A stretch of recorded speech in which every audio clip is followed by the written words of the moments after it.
اور موسیٰ علیہ السلام نے عرض کیا کہ اے ہمارے رب، تو نے فرعون کو اور اس کے سرداروں کو سامان زینت اور طرح طرح کے مال دنیاوی زندگی میں دیے، اے ہمارے رب اسی واسطے دیے ہیں کہ وہ تیری راہ سے گمراہ کریں۔ اے ہمارے رب ان کے مالوں کو نیست و نابود کر دے اور ان کے دلوں کو سخت کر دے، سو یہ ایمان نہ لانے پائیں یہاں تک کہ دردناک عذاب کو دیکھ لیں۔ بسم اللہ الرحمن الرحیم۔ السلام علیکم ورحمۃ اللہ وبرکاتہ۔ محترم ناظرین، آپ دیکھ رہے ہیں یوٹیوب چینل حسن خورشید اوان اور میں خورشید احمد ہوں۔ آئیے قرآن پڑھنے کے سلسلے میں ہمارا آج کا سبق ہے سورہ یونس کی آیت نمبر 83 سے آیت نمبر 92 تک کا ترجمہ اور تفسیر مختصراً۔ رب اشرح لی صدری ویسر لی امری واحلل عقدۃ من لسانی یفقہوا قولی۔ فاطر السماوات والارض انت ولی فی الدنیا والآخرۃ توفنی مسلما والحقنی بالصالحین۔ رب زدنی علما رب زدنی علما رب زدنی علما۔ اعوذ باللہ من الشیطان الرجیم، بسم اللہ الرحمن الرحیم۔ سورہ یونس قرآن پاک کی 10ویں صورت ہے۔ یہ 11واں پارہ ہے، 11ویں پارے کا 14واں رکوع ہے اور سورہ یونس کا یہ 9واں رکوع ہے۔ فما آمن لموسیٰ الا ذریات من قومہ علی خوف من فرعون وملئہم ان یفتنہم وَإِنَّ فِرْعَوْنَ لَعَالٍ فِي الْأَرْضِ وَإِنَّهُ لَمِنَ الْمُسْرِفِينَ۔ فما یعنی سونا آمنا ایمان لایا لموسیٰ موسیٰ پر الا مگر ذریات چند لڑکے، پس موسیٰ علیہ السلام پر ان کی قوم میں سے صرف قدر قلیل آدمی ایمان لائے، وہ بھی فرعون سے اور اپنے حکام سے ڈرتے ڈرتے کہ کہیں ان کو تکلیف نہ پہنچائے۔ اور واقعی میں فرعون اس ملک میں زور رکھتا تھا اور یہ بھی بات تھی کہ وہ حد سے باہر ہو جاتا تھا۔ قوم کے ہی ہائے ضمیر کے مرجع میں مفسرین کا اختلاف ہے، بعد نے اسے مرجع حضرت موسیٰ علیہ السلام کو قرار دیا ہے کیونکہ آیت میں ضمیر سے پہلے انہی کا ذکر ہے، یعنی فرعون کی قوم میں سے تھوڑے سے لوگ ایمان لائے۔ ان کی دلیل یہ ہے کہ بنی اسرائیل کے لوگ تو ایک رسول اور نجات دہندہ کے انتظار میں تھے جو حضرت موسیٰ علیہ السلام کی صورت میں انہیں مل گئے، اور اس اعتبار سے سارے بنی اسرائیل سوائے قارون کے ان پر ایمان رکھتے تھے۔ اس لیے صحیح بات یہ ہے کہ ذریات من قوم ہی سے مراد فرعون کی قوم سے تھوڑے سے لوگ ہیں جو حضرت موسیٰ علیہ السلام پر ایمان لائے تھے۔ انہی میں سے اس کی بیوی حضرت آسیہ بھی ہیں۔ قرآن کریم کی یہ صراحت بھی اس بات پر دلالت کرتی ہے کہ یہ ایمان لانے والے تھوڑے سے لوگ فرعون کی قوم میں سے تھے، کیونکہ انہی کو فرعون اس کے درباریوں اور حکام سے تکلیف پہنچانے کا ڈر تھا۔ بنی اسرائیل ویسے تو فرعون کی غلامی و محکومی کی ذلت ایک عرصے سے برداشت کر رہے تھے، لیکن موسیٰ علیہ السلام پر ایمان لانے سے اس کا کوئی تعلق نہیں تھا، نہ انہیں اس وجہ سے مزید تکلیف کا اندیشہ تھا، اور ایمان لانے والے اس کے اسی ظلم و ستم کی عادت سے خوف زدہ تھے۔ وَقَالَ مُوسَىٰ يَا قَوْمِ إِن كُنتُمْ آمَنْتُمْ بِاللَّهِ فَعَلَيْهِ تَوَكَّلُوا إِن كُنتُمْ مُسْلِمِينَ۔ اور موسیٰ علیہ السلام نے فرمایا کہ اے میری قوم، اگر تم اللہ پر ایمان رکھتے ہو تو اسی پر توکل کرو اگر تم مسلمان ہو۔ بنی اسرائیل فرعون کی طرف سے جس ذلت اور رسوائی کا شکار تھے، حضرت موسیٰ علیہ السلام کے آنے کے بعد بھی اس میں کمی نہیں آئی، اس لیے وہ سخت پریشان تھے، بلکہ حضرت موسیٰ علیہ السلام سے انہوں نے یہ تک کہہ دیا کہ اے موسیٰ، جس طرح تیرے آنے سے پہلے ہم فرعون اور اس کی قوم کی طرف سے تکلیفوں میں مبتلا تھے، تیرے آنے کے بعد بھی ہمارا یہی حال ہے۔ جس پر حضرت موسیٰ علیہ السلام نے انہیں کہا تھا کہ امید ہے کہ میرا رب جلدی تمہارے دشمن کو ہلاک کر دے گا، لیکن اس کے لیے ضروری ہے کہ تم صرف ایک اللہ سے مدد چاہو اور صبر کا دامن ہاتھ سے نہ چھوڑو۔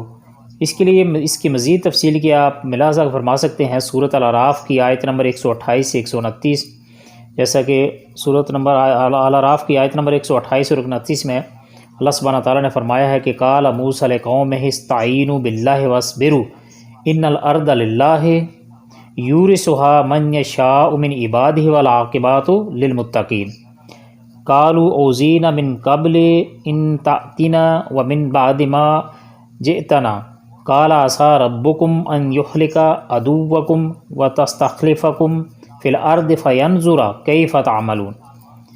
یہاں بھی حضرت موسیٰ علیہ السلام نے انہیں تلقین کی کہ اگر تم اللہ کے سچے فرمانبردار ہو تو اسی پر توکل کرو۔ فقالوا علی اللہ توکلنا ربنا لا تجعلنا فتنة للقوم الظالمین۔ فقالو تو انہوں نے کہا اللہ، اللہ پر توکلنا، ہم نے بھروسہ کیا۔ تو انہوں نے عرض کیا کہ ہم نے اللہ پر ہی توکل کیا، اے ہمارے پروردگار ہم کو ان ظالموں کے لیے فتنہ نہ بنا۔ وَنَجِّنَا بِرَحْمَتِكَ مِنَ الْقَوْمِ الْكَافِرِينَ، اور ہم کو اپنی رحمت سے ان کافر لوگوں سے نجات دے دے۔ انہوں نے بارگاہ الہی میں دعائیں بھی کیں، اور یقیناً اہل ایمان کے لیے ایک بہت بڑا ہتھیار بھی ہے اور سہارا بھی، یعنی دعا جو ہے یہ اہل ایمان کے لیے ایک بہت بڑا سہارا اور ہتھیار ہے۔ وَأَوْحَيْنَا إِلَى مُوسَىٰ وَأَخِيهِ أَن تَبَوَّآ لِقَوْمِكُمَا بِمِصْرَ بُيُوتًا وَاجْعَلُوا بُيُوتَكُمْ قِبْلَةً وَأَقِيمُوا الصَّلَاةَ وَبَشِّرِ الْمُؤْمِنِينَ۔ اور ہم نے موسیٰ علیہ السلام اور ان کے بھائی کے پاس وحی بھیجی کہ تم دونوں اپنے ان لوگوں کے لیے مصر میں گھر برقرار رکھو، اور تم سب اپنے انہی گھروں کو نماز پڑھنے کی جگہ قرار دے لو، اور نماز کے پابند رہو، اور آپ مسلمانوں کو بشارت دے دیں۔ اس کا مطلب یہ ہے کہ اپنے گھروں کو ہی مسجدیں بنا لو، اور ان کا رخ اپنے قبلے یعنی بیت المقدس کی طرف کر لو، تاکہ تمہیں عبادت کرنے کے لیے باہر عبادت خانوں وغیرہ میں جانے کی ضرورت ہی نہ رہے، جہاں تمہیں فرعون کے کرندوں کے ظلم و ستم کا ڈر رہتا ہے۔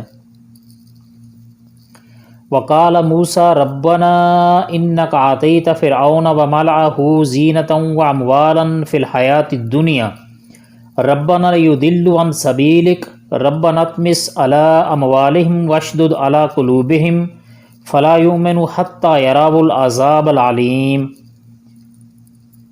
اور موسیٰ علیہ السلام نے عرض کیا کہ اے ہمارے رب، تو نے فرعون کو اور اس کے سرداروں کو سامان زینت اور طرح طرح کے مال دنیاوی زندگی میں دے دیے ہیں، ہمارے رب اسی واسطے سے دیے ہیں کہ وہ تیری راہ سے گمراہ کریں۔ اے ہمارے رب، ان کے مالوں کو نیست و نابود کر دے اور ان کے دلوں کو سخت کر دے، سو یہ ایمان نہ لانے پائیں یہاں تک کہ دردناک عذاب کو دیکھ لیں۔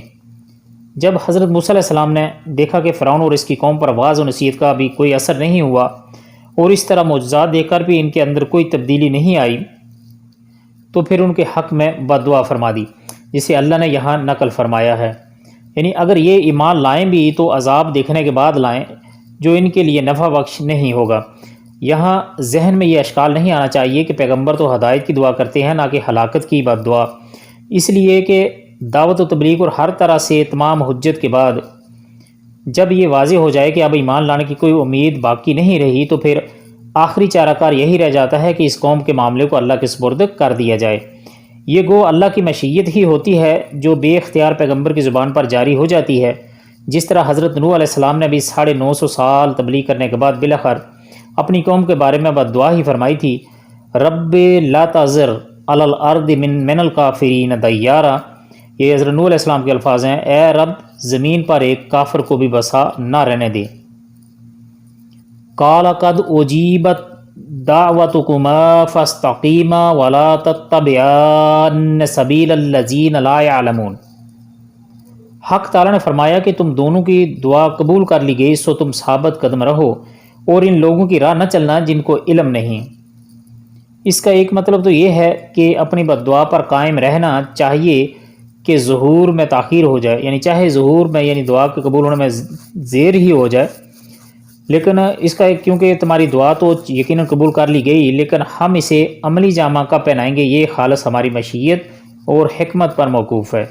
چنانچہ بعد مفسرین نے بیان کیا ہے کہ اس بد دعا کے 40 سال بعد فرعون اور اس کی قوم ہلاک کی گئی، اور بد دعا کے مطابق فرعون جب ڈوبنے لگا تو اس وقت اس نے ایمان لانے کا اعلان کیا، جس کا اسے کوئی فائدہ نہ ہوا۔ دوسرا مطلب یہ ہے کہ تم اپنی تبلیغ و دعوت بنی اسرائیل کی ہدایت اور رہنمائی اور اس کو فرعون کی غلامی سے نجات دلانے کے جدوجہد جاری رکھو۔ یعنی جو لوگ اللہ کی سنت، اس کے قانون اور اس کی مصلحتوں اور حکمتوں کو نہیں جانتے، تم ان کی طرح مت ہونا، بلکہ اب انتظار اور صبر کرو، اللہ تعالیٰ اپنی حکمت و مصلحت کے مطابق جلد یا بعدیر اپنا وعدہ ضرور پورا کرے گا، کیونکہ وہ وعدہ خلافی نہیں کرتا۔ وَجَوَزْنَا بِبَنِي إِسْرَائِيلَ الْبَحْرَ فَأَتْبَعَهُمْ فِرْعَوْنُ وَجُنُودُهُ بَغْيًا وَعَدْوًا حَتَّى إِذَا أَدْرَكَهُ الْغَرْقُ قَالَ آمَنْتُ أَنَّهُ لَا إِلَهَ إِلَّا الَّذِي آمَنَتْ بِهِ بَنُو إِسْرَائِيلَ وَأَنَا مِنَ الْمُسْلِمِينَ۔ ہم نے بنی اسرائیل کو دریا سے پار کر دیا، پھر ان کے پیچھے پیچھے فرعون اپنے لشکر کے ساتھ ظلم اور زیادتی کے ارادے سے چلا، یہاں تک کہ جب ڈوبنے لگا تو کہنے لگا کہ میں ایمان لاتا ہوں کہ جس پر بنی اسرائیل ایمان لائے ہیں اس کے سوا کوئی معبود نہیں اور میں مسلمانوں میں سے ہوں۔ یعنی سمندر کو پھاڑ کر اس میں خشک راستہ بنا دیا، جس طرح کہ سورۃ بقرہ آیت نمبر 50 میں ہے، اس کی تفصیل موجود ہے، اور سورۃ شعراء میں بھی اس کی تفصیل آئے گی، اور تمہیں ایک کنارے سے دوسرے کنارے پر پہنچا دیا۔ یعنی اللہ کے حکم سے معجزانہ طریق پر بنے ہوئے خشک راستے پر جس پر چل کر موسیٰ علیہ السلام اور ان کی قوم نے سمندر پار کیا تھا، فرعون اور اس کا لشکر بھی سمندر پار کرنے کی غرض سے چلنا شروع ہو گیا۔ مقصد یہ تھا کہ موسیٰ علیہ السلام بنی اسرائیل کو جو ہماری غلامی سے نجات دلانے کے لیے راتوں رات لے آیا تو اسے دوبارہ قیدی بنا یا غلامی میں لایا جائے۔ جب فرعون اور اس کا لشکر اس سمندری راستے میں داخل ہو گیا تو اللہ تعالیٰ نے سمندر کو حسب سابق جاری ہو جانے کا حکم دے دیا، نتیجتاً فرعون سمیت سب کے سب غرق کر دیے گئے۔ آن وقد عصیت قبل وکنت من المفسدین، جواب دیا گیا کہ اب ایمان لاتا ہے اور پہلے سرکشی کرتا رہا اور مفسدوں میں سے داخل رہا۔ یعنی اللہ سبحانہ تعالیٰ نے فرعون کے اس ایمان لانے کا یہ جواب دیا کہ تو اب ایمان لاتا ہے، جبکہ اس سے پہلے جب ایمان لانے کا موقع تھا، جب ایمان لانا تیرا فائدہ مند تھا، ضرورت تھی، تو تب تو سرکشی میں ہی رہا اور فاسدوں مفسدوں اور زمین پر فساد مچاتا رہا۔ اللہ کی طرف سے جواب دیا گیا کہ اب ایمان لانے کا کوئی فائدہ نہیں، کیونکہ جب ایمان لانے کا وقت تھا اس وقت تو نافرمانوں اور فساد انگیزیوں میں مبتلا رہا۔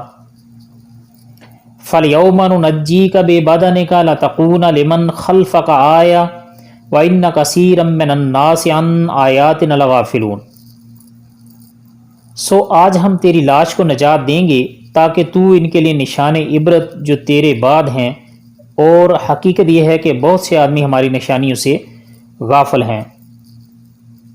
جب فرعون غرق ہو گیا تو اس کی موت کا بہت سے لوگوں کو یقین نہ آتا تھا۔ اللہ تعالیٰ نے سمندر کو حکم دیا کہ اس نے اس کی لاش کو باہر خشکی پر پھینک دیا، جس کا مشاہدہ پھر سب نے کیا۔ مشہور ہے کہ آج بھی یہ لاش مصر کے عجائب خانے میں محفوظ ہے، واللہ اعلم بالصواب۔ محترم ناظرین، یہ تھی ہماری آج کی ویڈیو، یہ تھا ہمارا آج کا درس۔ اللہ تعالیٰ سے دعا ہے کہ اللہ تعالیٰ ہمارا قرآن پاک کو پڑھنا، سننا اور اس پر عمل کرنے کی بھی توفیق عطا فرمائے، اسے ہمارا پڑھنا اور سننا قبول عام فرمائے۔ اللہ تعالیٰ سے دعا ہے کہ اللہ تعالیٰ ہماری تمام مشکلات کو اور تمام مسلمانوں کی مشکلات کو آسانی میں بدل دے۔ اللہ تعالیٰ جتنے بھی بیمار ہیں ان سب بیماروں کو شفائے کاملہ اور عاجلہ عطا فرمائے۔ اللہ تعالیٰ سے یہ بھی دعا ہے کہ اللہ تعالیٰ قرآن پاک کو روز قیامت ہمارے حق میں صاف سفارشی بنا کر کھڑا فرمائے، اور اللہ تعالیٰ قرآن پاک کو ہمارے سینوں کا نور، ہمارے دلوں کی بہار بنائے۔ ملتے ہیں اگلی ایک ویڈیو میں، لیکن جانے سے پہلے ہمیشہ کی طرح آپ سے گزارش ہے کہ اگر آپ نے ابھی تک ہمارے چینل کو سبسکرائب نہیں کیا تو چینل کو سبسکرائب کر لیجئے، اور گھنٹی کے بٹن کو دبا کر آل کے آئیکن پر ضرور کلک کر لیجئے گا، تاکہ اسی طرح کی اسلامک معلوماتی ویڈیوز علماء حق، مستند علماء کی تحقیق کے نتیجے میں یہ اچھی باتیں جو ہیں آپ تک بر وقت پہنچتی رہیں۔ السلام علیکم ورحمۃ اللہ وبرکاتہ۔